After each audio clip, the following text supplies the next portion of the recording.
ഇന്നൊരു panel cut വെച്ചിട്ടുള്ളൊരു A-line ഫ്രോക്കാണ് കേട്ടോ ചെയ്യുന്നത്.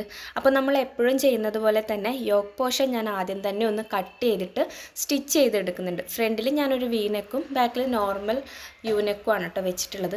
അതിന് ശേഷം ഷോൾഡറൊക്കെ ജോയിൻ ചെയ്തിട്ട് ഒന്ന് എടുക്കുന്നുണ്ട്. നമ്മളെപ്പോഴും വീഡിയോയിൽ കാണുന്ന പോലത്തെ സെയിം മെത്തേഡിലാണ് യോക്ക് പോർഷൻ ഫിനിഷ് ചെയ്യുന്നത്. ഇനി പാനൽ കട്ട് ചെയ്യും. അതിനുവേണ്ടി ഞാൻ തുണി 4ആയി മടക്കിയിട്ടുണ്ട്. യോക്കിൽ അറ്റാച്ച് ചെയ്യുന്ന ഭാഗത്ത് ഞാനൊരു 5.5 ഇഞ്ചാണ് ഈ മാർക്ക് ചെയ്യുന്നത്.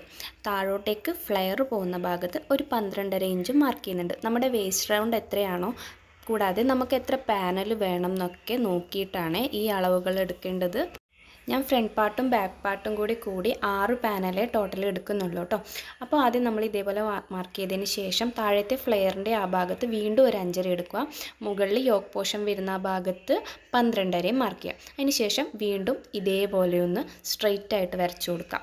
പിന്നീട് നമ്മൾ ആ വരച്ച വരയിലൂടെ ഒന്ന് കട്ട് ചെയ്തെടുത്തു കഴിഞ്ഞാൽ നമുക്ക് ഫ്രണ്ടിലും ബാക്കിലും വേണ്ട 6, അതായത് 3 പാനൽ ഇവിടെയും 3 പാനൽ അവിടെയായിട്ട് കിട്ടിയിട്ടുണ്ട്. നിങ്ങൾക്ക് മനസ്സിലായിട്ടുണ്ടെന്ന് വിചാരിക്കുന്നു. പാനൽ ഇതാ ഇതേപോലെയാണ് കേട്ടോ കട്ട് ചെയ്യേണ്ടത്.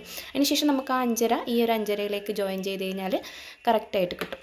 ഇനി ഞാനിത് ജോയിൻ ചെയ്യാൻ പോകുന്നത്, എനിക്ക് ഓവർലോക്കിംഗ് മെഷീൻ ഇല്ല. അപ്പോൾ അങ്ങനെയുള്ളവർക്ക് ഹെൽപ്ഫുള്ളാവുന്ന രീതിയിലാണ് കാണിക്കുന്നത്. അപ്പോൾ ആദ്യം ലൈനിങ്ങും മെയിൻ ക്ലോത്തും നല്ല വശവും കൂടെ വെച്ചിട്ട് ലൈനിങ്ങുമായിട്ട് ആദ്യം ഒന്ന് 2 സൈഡും ഇതേപോലെ ഒരു 1/4 ഇഞ്ചിൽ അടിച്ചെടുക്കും. അതിനുശേഷം ഇങ്ങനെ തിരിച്ചിട്ടിട്ട് ഈ എഡ്ജിലൂടെ വീണ്ടും ഒന്നുകൂടെ സ്റ്റിച്ച് ചെയ്ത് കൊടുക്കുക. അതിനുശേഷം നമ്മൾ സ്റ്റിച്ച് ചെയ്തെടുത്ത പാനലെല്ലാം ഇതേപോലെ ഒന്ന് ജോയിൻ ചെയ്തെടുക്കുക.